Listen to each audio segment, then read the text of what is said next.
Om Namo Bhagavate Vasudevaya. Om Namo Bhagavate Vasudevaya. Om Namo Bhagavate Vasudevaya. So this is after the Rajasuya sacrifice. After some days, the kings departed for their own kingdoms. The Pandavas accompanied them to the outskirts of Indraprastha and bid them farewell. Yudhishthir begged Krishna to stay longer, and Krishna consented, although he sent his party back to Dwarka while he and his queens remained behind. During his stay in Indraprastha, Krishna was personally served by Draupadi, and Krishna developed much affection for the Pandava queen. So this is an important point. Love of God is not one way. It's reciprocal. As Krishna says in Bhagavad Gita, as you surrender to me, I reciprocate. Because some people have a misconception. So we learn from our Vedic teachings. As you approach God, He also approaches you, and you develop a personal relationship. During this day, Krishna was personally served by Draupadi. One day, when she had served him some fruits, so now you know what to offer Krishna, fruits, among other things, but fruits.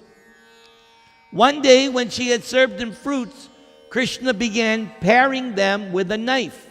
Suddenly, the knife slipped, and Krishna nicked his finger. That happens to us. We all get that. Little inattention. Oh, ah. Blood flowed from the cut. And seeing this, Draupadi immediately tore a piece of her fine sari and handed it to Krishna to bandage his finger.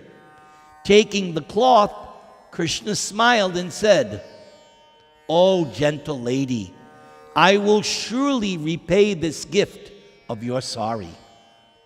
So she does just a little piece, Just a little piece. Draupadi looked down modestly and thanked Krishna, who wrapped his finger with the strip of silk. Krishna then stood up and left the room. So now we fast forward. The assembly, the gambling, and Yudhishthira loses bet after bet after bet after bet. He even loses himself, and then he bets Draupadi after losing himself.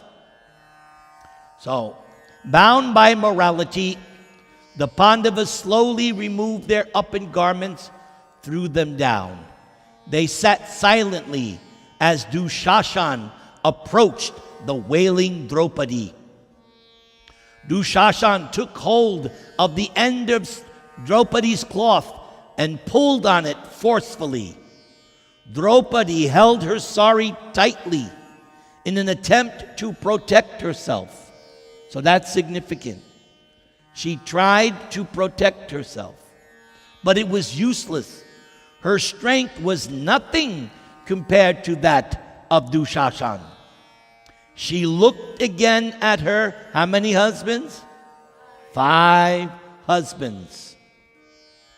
It was obvious they could not help her because they were lost in the gambling. As Dushashan pulled harder, she looked around the hall like a frightened deer assailed by a lion. There was only one person now who could save her. Everybody. That's an important point. Remember, ultimately, only one person can save you. Learn from Draupadi. He's your ultimate savior.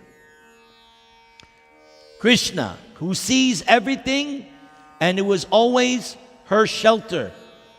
Draupadi fixed her mind on Krishna, threw up her hands, and cried, O Govinda, O Keshava, O beloved of the gopis, Lord of Vrindavan, Janardana, you are the destroyer of all affliction.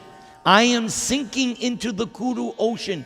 O Lord, O soul of the universe, O creator of this world, save me who am distressed and losing my senses in this evil assembly.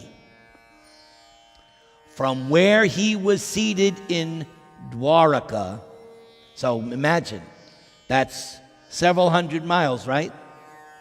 Indraprastha and Dwaraka, that's big distance. From where he was seated in Dwarka, Krishna could hear Draupadi's piteous cries. Where is Krishna in terms of Draupadi? In her heart. He expanded himself by his inconceivable power and went swiftly to Hastinapur. By his mystic potency, he immediately entered the assembly hall, and without being seen by anyone, he provided Draupadi with an unlimited supply of cloth to cover. Sri Radharaman Bhagavan Ki Jai. Dushashan pulled and pulled at her sari, and as he did so, the princess spun around, but he could not disrobe her. There seemed to be no end to her sari. The astonished prince pulled with even more strength, but Draupadi remained covered. Soon, a large heap of cloth lay piled on the floor. Seeing this wonderful event, all the kings praised Draupadi and reprimanded Dushashan. Fie on Dushashan! Hail Draupadi!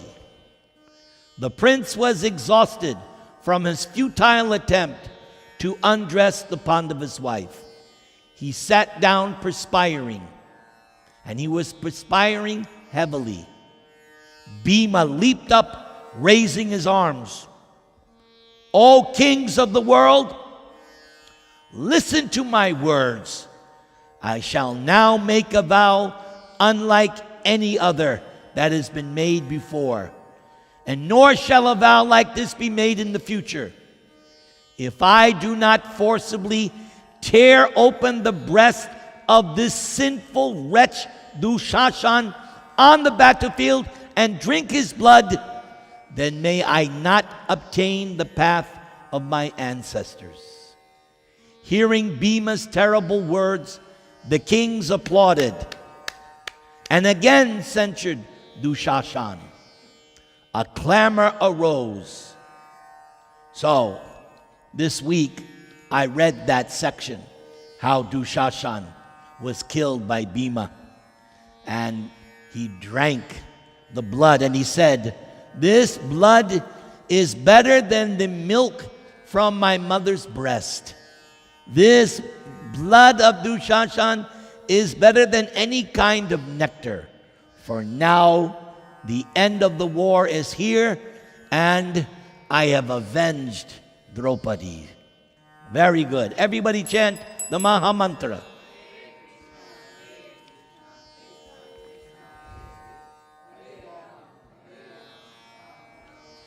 Okay, so she's not here. All right.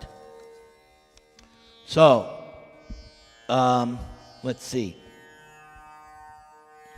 Can you do a bhajan? Do bhajan.